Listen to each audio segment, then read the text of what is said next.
Hey there, friends. Right off the bat, I'm going to hit you guys with some statistics. And I have a reason for trying to disseminate all this information. Take a look.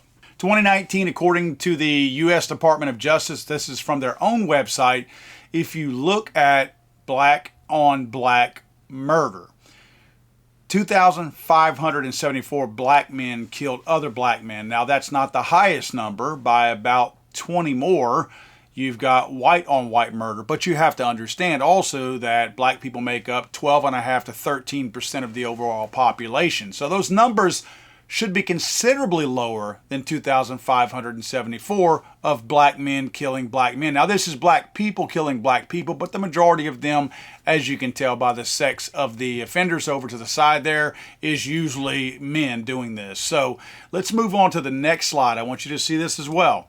Types of crime. These are different types of violent crimes. Look at assault.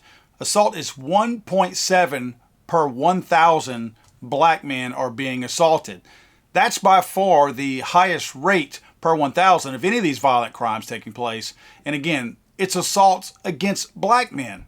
So why do I bring this up? I bring this up because each community is tasked with policing its own folks. Maybe it's mixed race people, black, Hispanic, white, fine. Then you have a mixture of people to help police that particular area.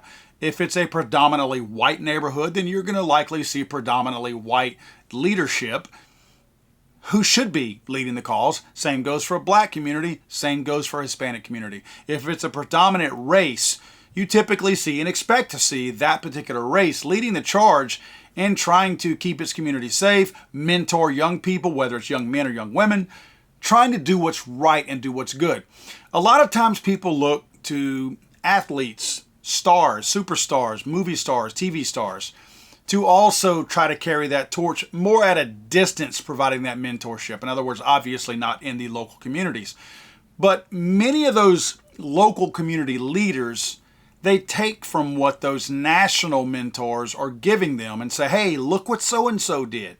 You know, look what Patrick Mahomes did. You know, a local community guy can probably look to a Patrick Mahomes and say, hey guys, you know, to his young people that he's trying to mentor, young people that he's trying to guide, this is what we need to strive to do to be a better young man in our communities. Unfortunately, not all of the national mentors and leaders, if you will, subscribe to that. This is a video I'm about to show you. I'm not sure the program because I don't watch CNN, but I pulled this off of there. It's Charles Barkley. Obviously, most of you know who Charles Barkley is. I don't watch the NBA, but I know who Charles Barkley is. Charles Barkley is an old, retired NBA player, and he gets mic time in a lot of cases and camera time because he's loud and boisterous and just kind of has a big mouth. And nothing wrong with that. Some of the loud people out there have a good message to send. Charles, unfortunately, does it. They were talking about a video by Trump, and you'll see the small clip that I have of the video, but Trump was making light of and talking about how black people were starting to lean towards him and vote for Trump. Well, Trump was mentioning that some black people were putting Trump's mugshot on t-shirts because now, and I think that this was incorrect, how Trump probably meant to word this a little bit differently, but he was saying that some black people were able to now align themselves with him because now he has a mugshot, and that's why they were wearing it on t-shirts. Very, very silly way. That's not why black people are following Trump. They're following Trump because they can't afford to pay for groceries, and they see what this Democrat Party has done to black people, trying to enslave them even more and more and more. That's why black people are following Trump, not because he's got a mugshot out. But anyway, Trump said that. This chick for this host of this show with Charles Barkley showed this to Charles Barkley. And this is what Chuck had to say. You see black people walking around with my mugshot. You know, they do shirts. When you heard that, what did you think? Big sigh. First of all, I'm just going to say this. If I see a black person walking around with Trump mugshot, I'm going to punch him in the face. Charles. No, Gail. Charles. Gail. You really can't say that because, A, you don't mean that. Oh, I mean that sincerely. I'm going to just tell you something. And then you will be arrested for assault. And then what? I'm going to bail myself out and go celebrate. If I smell Don't scissors, encourage him. Don't encourage him. Now, Charles had an opportunity because this woman knew that Charles had crossed the line. This woman knew that that was a threat against black people to punch black people in the face who were supporting Trump or had Trump's mugshot on their shirt. This woman knew, Charles just crossed the line. This could be seen as a threat, especially if Charles happens to act out on it, which I think he's just a big fat coward. I do not believe Charles will act on that. He's no doubt protected, and he's not going to be much damage to anybody. But nevertheless, it was a threat. So she gave him the out to say, oh, you're just joking. He doubled down on it and made sure that she knew and the audience knew that he meant that. You really can't say that because, A, you don't mean that. Oh, I mean that sincerely. I'm going to just tell you something. And then you will be arrested for assault. And then what?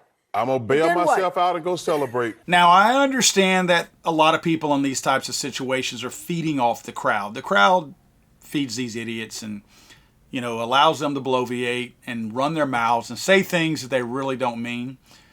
I was a little bit surprised that Charles doubled down on this emphatically as he did, because this came off to me that Charles really thinks this.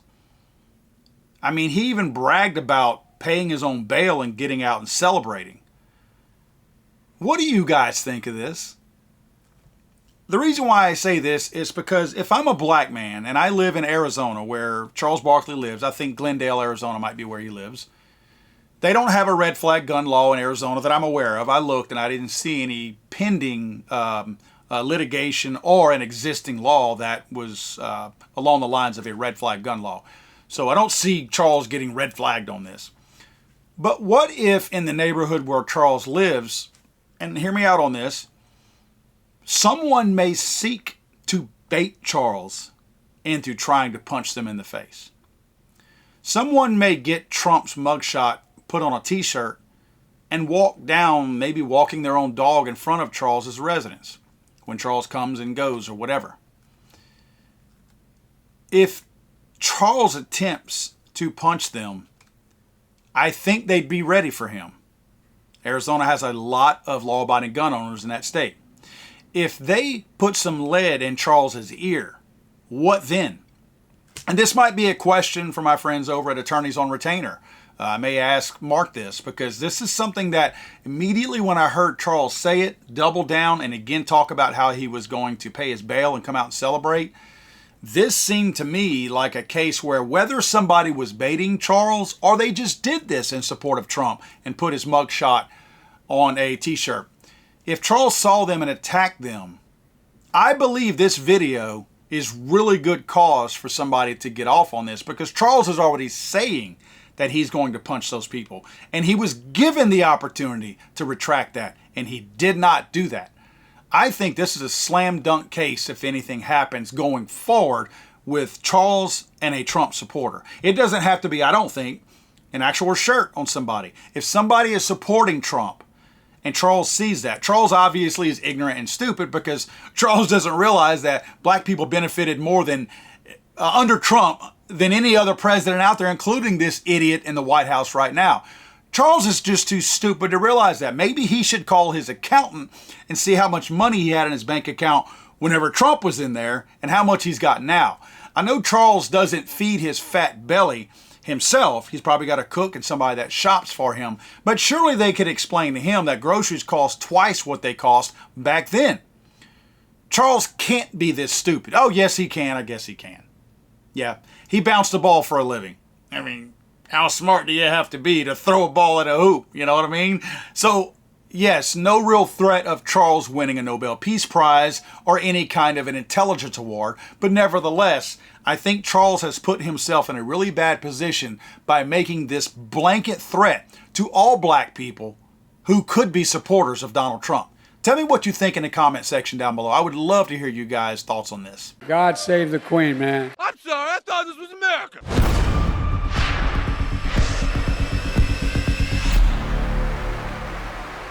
He's over.